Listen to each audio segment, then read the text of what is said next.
Meus Discurso do cumprimentos presidente. ao presidente da Assembleia Geral, embaixador Denis Francis, de Trinidad e Tobago. É uma satisfação ser antecedido pelo secretário-geral das Nações Unidas, Antônio Guterres. Saúdo cada um dos chefes de Estado, de governo e delegadas e delegados aqui presentes. Presto minha homenagem ao nosso compatriota Sérgio Vieira de Mello e 21 outros funcionários desta organização, vítimas brutal do atentado em Bagdá há 20 anos atrás. Desejo igualmente expressar minhas condolências às vítimas do terremoto no Marrocos e das tempestades que atingiram a Líbia. A exemplo do que ocorreu recentemente no estado do Rio Grande do Sul, no meu país, estas tragédias ceifam vidas e causam perdas irreparáveis. Nossos pensamentos de orações estão com todas as vítimas e seus familiares. Senhoras e senhores, há 20 anos ocupei essa tribuna pela primeira vez e disse naquele 23 de setembro de 2003 que minhas primeiras palavras diante deste Parlamento Mundial sejam de confiança na capacidade humana de vencer desafios e formas superiores de convivência. Volto hoje para dizer que mantenho minha inabalável confiança na humanidade. Naquela época, o mundo ainda não havia se dado conta da gravidade da crise climática. Hoje, ela bate às nossas portas, destrói nossas casas, nossas cidades, nossos países, mata e impõe perdas e sofrimentos a nossos irmãos, sobretudo aos mais pobres. A fome, tema central da minha fala neste Parlamento Mundial 20 anos atrás, atinge hoje 735 milhões de seres humanos que vão dormir esta noite sem saber se terão o que comer amanhã. O mundo está cada vez mais desigual. Os 10 maiores bilionários possuem mais riqueza que os 40% mais pobres da humanidade. O destino de cada criança que nasce nesse planeta parece traçado ainda no ventre de sua mãe. A parte do mundo em que vivem seus pais e a classe social a qual pertence sua família irão determinar se essa criança terá ou não oportunidades ao longo da vida. Se irá fazer todas as refeições ou se terá negado o direito de tomar café de manhã, almoçar e jantar diariamente. Se terá acesso à saúde ou se irá sucumbir a doenças que já podiam ter sido erradicadas. Se completará os estudos e conseguirá um emprego de qualidade ou se fará parte da legião de desempregados, subempregados e desalentados que não para de crescer. É preciso, antes de tudo, vencer a resignação que nos faz aceitar tamanha injustiça como fenômeno natural. Para vencer a desigualdade, falta vontade política daqueles que governam o mundo. Senhoras e senhores, se hoje eu retorno na honrosa condição de presidente do Brasil, é graças à vitória da democracia em meu país. A democracia garantiu que superássemos o ódio, a desinformação e a opressão. A esperança, mais uma vez, venceu o medo. Nossa missão é unir o Brasil e reconstruir um país soberano, justo, sustentável, solidário, generoso e alegre. O Brasil está se reencontrando consigo mesmo, com nossa região, com o mundo e com o multilateralismo. Como não me canso de repetir, o Brasil está de volta. Nosso país está de volta para dar sua devida contribuição ao enfrentamento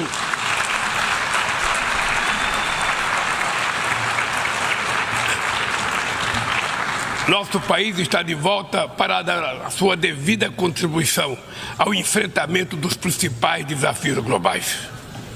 Resgatamos o universalismo da nossa política externa, marcada por diálogo respeitoso com todos. A comunidade internacional está mergulhada em um turbilhão de crises múltiplas e simultâneas. A pandemia da Covid-19, crise climática e a insegurança alimentar e energética ampliada por crescentes tensões geopolíticas. O racismo, a intolerância e a xenofobia se alastram, ativadas por novas tecnologias criadas supostamente para nos aproximar. Se tivéssemos que resumir em uma única palavra este desafio, ela seria desigualdade. A desigualdade está na raiz destes fenômenos ou atua para agravá-los. A mais ampla e mais ambiciosa ação coletiva da ONU, voltada para o desenvolvimento, a Agenda 2030, pode se transformar no seu maior fracasso. Estamos na metade do período de implantação e ainda muito distante das metas definidas. A maior parte dos objetivos de desenvolvimento sustentável caminha em ritmo muito lento. O imperativo moral e político de erradicar a pobreza e acabar com a fome parece estar anestesiado. Nesses 7 anos que nos restam, a redução da desigualdade dentro dos países e entre eles deveria se tornar o objetivo síntese da Agenda 2030. Reduzir as desigualdades dentro dos países requer incluir os pobres nos orçamentos nacionais e fazer os ricos pagar impostos proporcionais ao seu patrimônio.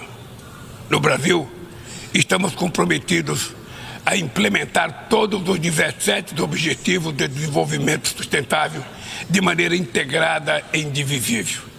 Queremos alcançar a igualdade racial na sociedade brasileira por meio de um 18º objetivo que adotaremos voluntariamente.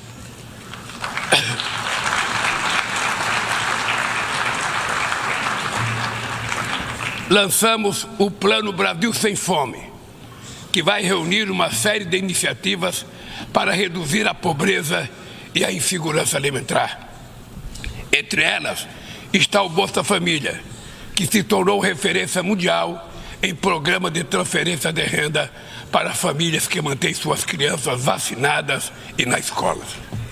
Inspirados na brasileira Berta Lutz, pioneira na defesa da igualdade de gênero na Carta da ONU, aprovamos a lei que torna obrigatória a igualdade salarial entre mulheres e homens no exercício da mesma função.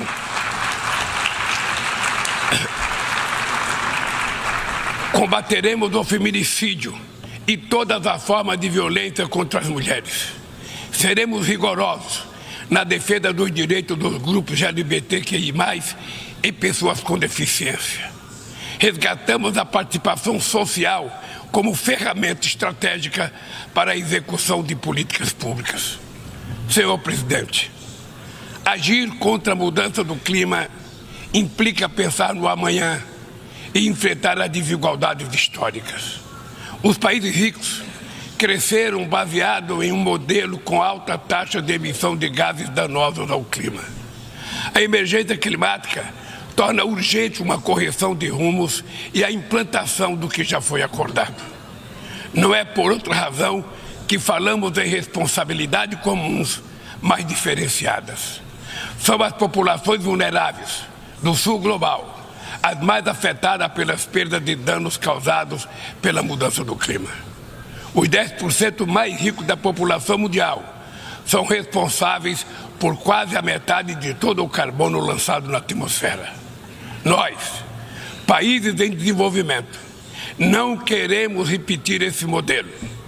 No Brasil, já provamos uma vez e vamos provar de novo que um modelo socialmente justo e ambientalmente sustentável é possível.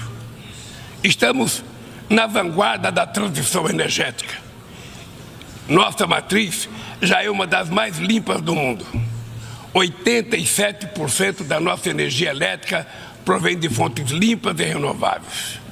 A geração de energia solar, eólica, biomassa, etanol, biodiesel cresce a cada ano. É enorme o potencial de redução de hidrogênio verde.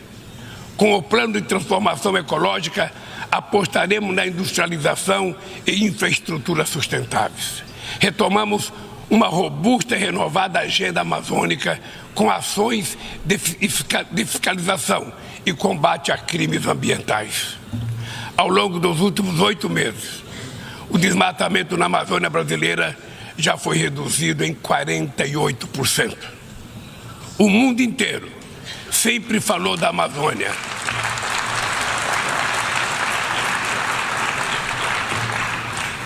O mundo inteiro sempre falou da Amazônia. Agora é a Amazônia que está falando por si mesma. Sediamos há um mês a cúpula de Belém no coração da Amazônia e lançamos uma nova agenda de colaboração entre os países que fazem parte daquele bioma. Somos 50 milhões de sul-americanos, amazônidas, cujo futuro depende da ação decisiva e coordenada dos países que detêm soberania sobre os territórios da região. Também aprofundamos o diálogo com outros países detentores de florestas tropicais da África e da Ásia. Queremos chegar à COP28 em Dubai com uma visão conjunta que reflita sem qualquer tutela as prioridades de preservação das bacias amazônicas do Congo e do Bornéu-Mekong, a partir das nossas próprias necessidades. Sem mobilização de recursos financeiros e tecnológicos, não há como implementar o que decidimos no Acordo de Paris e no Marco Global da Biodiversidade. A promessa de destinar 100 bilhões de dólares anualmente para os países em desenvolvimento permanece apenas isso, uma longa promessa.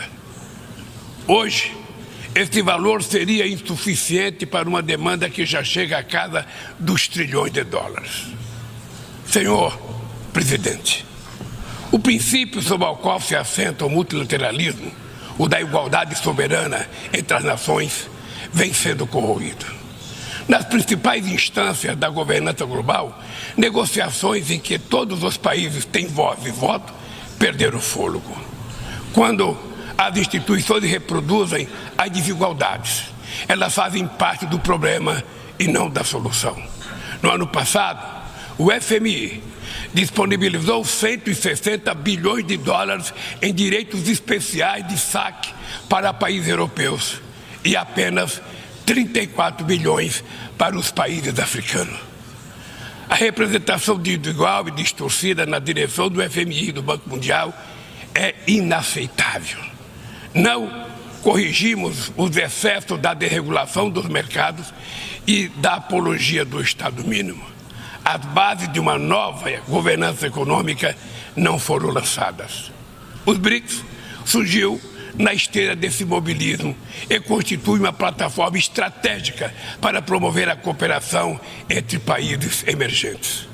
A ampliação recente do grupo na cúpula de Joanesburgo fortalece a luta por uma ordem que acomoda a pluralidade econômica, geográfica e política do século XXI. Somos uma força que trabalha em prol de um comércio global mais justo, num contexto de grave crise do multilateralismo. O protecionismo dos países ricos ganhou força e a Organização Mundial do Comércio permanece paralisada, em especial o seu sistema de solução de controvérsias. Ninguém mais se recorda da rodada do desenvolvimento de Doha.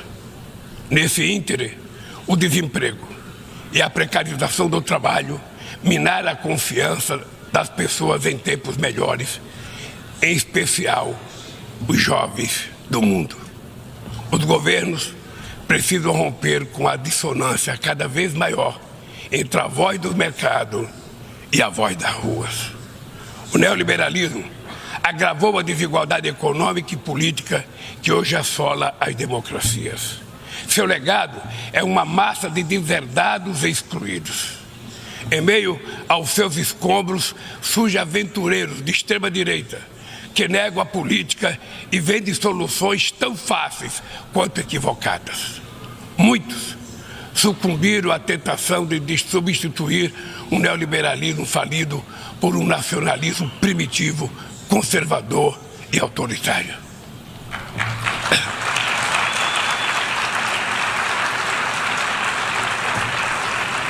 Repudiamos uma agenda que utiliza os imigrantes como bodes expiatório, que corrói o estado de bem-estar e que investe contra o direito dos trabalhadores. Precisamos resgatar as melhores tradições humanistas que inspiraram a criação da ONU. Políticas ativas de inclusão nos planos cultural, educacional e digital são essenciais para a promoção dos valores democráticos e da defesa do Estado de Direito. É fundamental preservar a liberdade de imprensa. Um jornalista como Julian Assange não pode ser punido por informar a sociedade de maneira transparente e legítima.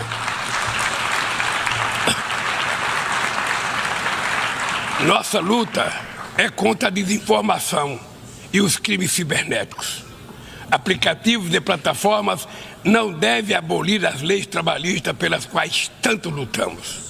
Ao assumir a presidência do G20 em dezembro próximo, não mediremos esforços para colocar no centro da agenda internacional o combate às desigualdades e todas as suas dimensões. Sob o lema Construindo um Mundo Justo e um Planeta Sustentável, a presidência brasileira vai articular inclusão social e combate à fome, desenvolvimento sustentável e reforma das instituições de governança global. Senhor presidente, não haverá sustentabilidade nem prosperidade sem paz. Os conflitos armados são uma afronta à racionalidade humana. Conhecemos os horrores e os sofrimentos produzidos por todas as guerras. A promoção de uma cultura de paz é um dever de todos nós construí-la e requer persistência e vigilância. É perturbador ver que persistem as antigas disputas não resolvidas e que surgem ou ganham vigor novas ameaças. Bem mostra a dificuldade de garantir a criação de um Estado do povo palestino. A este caso se somam a persistência da crise humanitária no Haiti, o conflito no Iêmen, as ameaças à unidade nacional na Líbia e as rupturas institucionais em Burkina Faso, Gabão, Guiné-Conakry, Mali, Níger e Sudão. Na Guatemala, há risco de um golpe que impediria a posse do vencedor das eleições democráticas. A guerra na Ucrânia escancara nossa incapacidade coletiva de fazer prevalecer os propósitos e princípios da Carta da ONU. Não subestimamos as dificuldades para alcançar a paz, mas nenhuma solução será duradoura se não for baseada no diálogo. Tenho reiterado que é preciso trabalhar para criar espaço para negociações. Investe-se muito em armamentos e pouco em desenvolvimento. No ano passado, os gastos militares somaram mais de 2,224 bilhões de dólares. As despesas com armas nucleares chegaram a 83 bilhões de dólares, valor 20 vezes superior ao orçamento regular da ONU. Estabilidade e segurança não serão alcançadas onde há exclusão social e desigualdade. A ONU nasceu para ser a casa do entendimento e do diálogo. A comunidade internacional precisa escolher. De um lado está a ampliação dos conflitos, o aprofundamento das desigualdades e a erosão do Estado de Direito. Do outro, a renovação das instituições multilaterais dedicadas à promoção da paz. As sanções unilaterais causam grande prejuízo à população dos países afetados. Além de não alcançarem seus alegados objetivos, dificultam os processos de mediação, prevenção e resolução pacífica de conflitos. O Brasil seguirá denunciando medidas tomadas sem amparo na Carta da ONU, como o embargo econômico e financeiro imposto a Cuba e a tentativa de classificar esse país como Estado patrocinador do terrorismo.